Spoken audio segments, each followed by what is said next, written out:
क्या राहुल गांधी की विश्वसनीयता खत्म हो रही है? क्या दुनिया के सबसे बड़े लोकतांत्रिक देश के नेता प्रतिपक्ष राहुल गांधी की साख अब खतरे में है? क्या राहुल गांधी एक सच्चे भारतीय नागरिक हैं? सुप्रीम कोर्ट ने राहुल गांधी को उनके एक विवादित बयान को लेकर फटकार लगाई है। रिपोर्ट देखिए।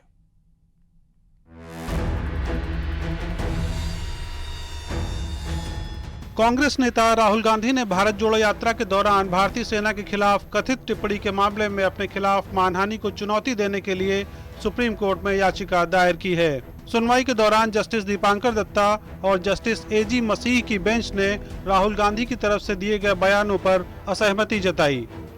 राहुल गांधी की ओर से पेश हुए वरिष्ठ वकील अभिषेक मनु सिंघवी ने शुरुआत में दलील दी।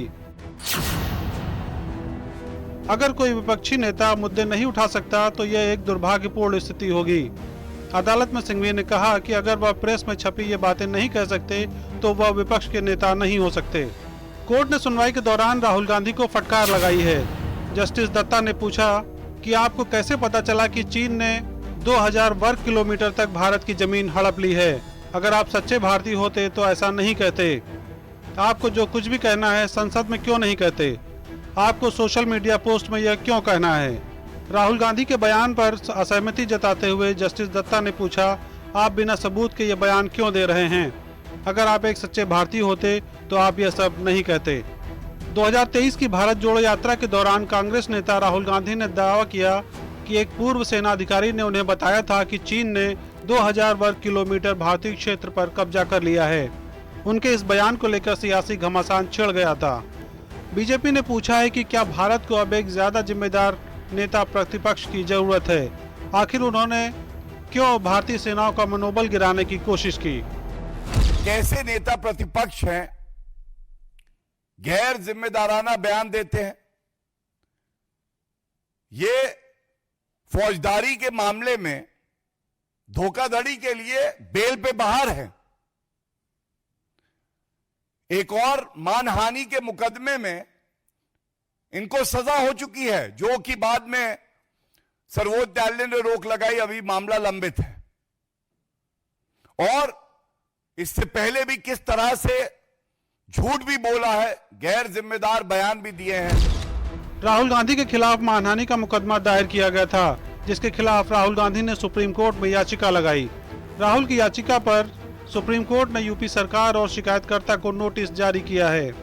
सुप्रीम कोर्ट ने फिलहाल राहुल गांधी को राहत देते हुए निचली अदालत में मानहानि मामले की कार्यवाही पर रोक लगा दी और सुनवाई के लिए 3 हफ्ते के बाद का वक्त तय किया है। Bureau report, news 18।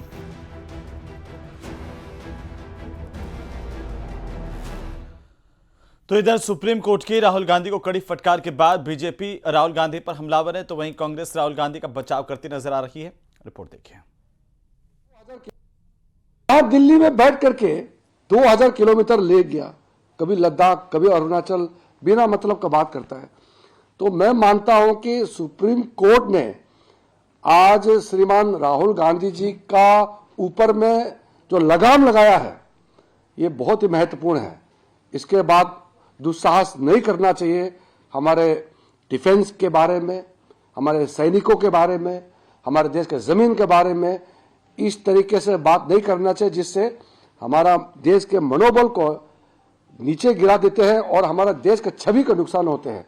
आज अगर सबसे निर्भीक, निडर, साहसी आवाज मोदी सरकार के खिलाफ कुछ उठ रही है तो उसका नाम है राहुल गांधी।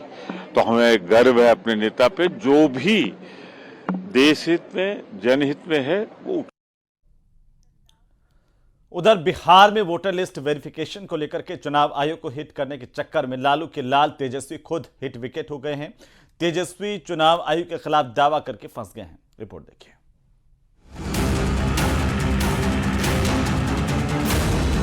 हमारे घर का जो स्टाफ है, जो खड़ा फॉर्म, उसका नाम कट गया। ये एप्लीकेशन है, मेरा भी नहीं है। हम चुनाव कैसे लड़ेंगे?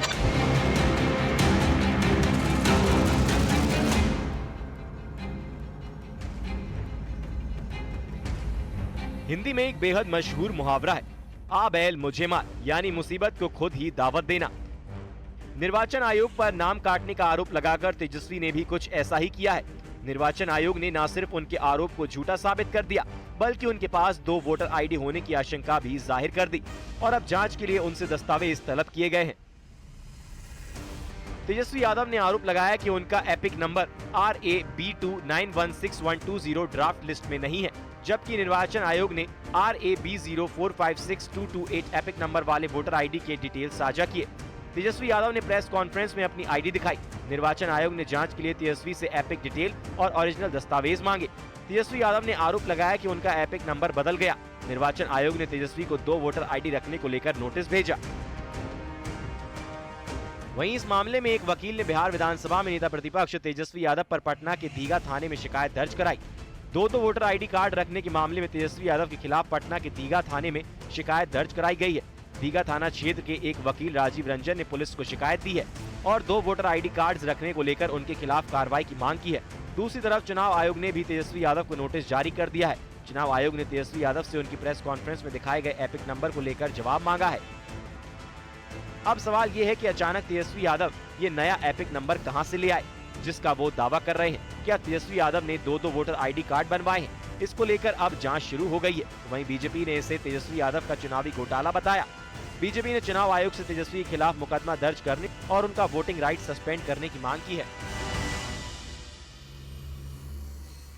ये एक ऐसा संवैधानिक संस्थान है, इसको भी ये कभी नहीं बख्शा। गाली देने का काम, क्या क्या नहीं कहा। तो जो अपने को भावी चीफ मिनिस्टर मानते हैं, अगर तेजस्वी यादव इतने नीचे झूठ बोल करके भ्रम फैलाएंगे तो वो संस्थान तो आखिर अपना कानूनी कार्रवाई करेगा। अगर आप 2 एपिक दे रहे हैं तो इसमें पर्सन की गलती है या आपके सिस्टम की गलती है? तो इसका तो मतलब है, यही तो हम कह रहे हैं कि SIR की चर्चा कराइए। इसका मतलब भाजपा के कई वोटर का डबल होगा। ये तो आप एक सिर्फ ऐसे निकाल रहे हैं, इसमें पर्सन की गलती कैसे हो जाएगी? जो तेजस्वी की गलती इसमें कैसे हो जाएगी? क्या वो खुद का एपिक नंबर भर रहा है या चुनाव आयोग का सिस्टम ने डबल दिया है? तो ये तो आपके ऊपर, आपके सिस्टम पे आता है। चलिए अब ये भी जान लीजिए कि वोटर आईडी को लेकर संविधान में क्या नियम है। संविधान कहता है कि एक व्यक्ति के पास एक ही वोटर कार्ड होना चाहिए। एक से ज्यादा वोटर कार्ड रखना कानूनन अपराध है। अगर किसी के पास 2 वोटर आईडी हैं, तो एक को रद्द करना जरूरी है। 2 वोटर आईडी रखने पर कड़ी कार्रवाई हो सकती है। इस अपराध के लिए 1 साल तक की कैद, जुर्माना या दोनों हो सकता है। 2 नंबर वाली सियासत पर बिहार में बहस जारी है। निर्वाचन आयोग ने मामले की जांच के लिए तेजस्वी से डॉक्यूमेंट्स मांगे हैं। पूरा माजरा क्या है, ये जांच के बाद साफ हो जाएगा। Bureau report, news 18। तो सवाल ये कि क्या आतंकवाद का कोई रंग होता है और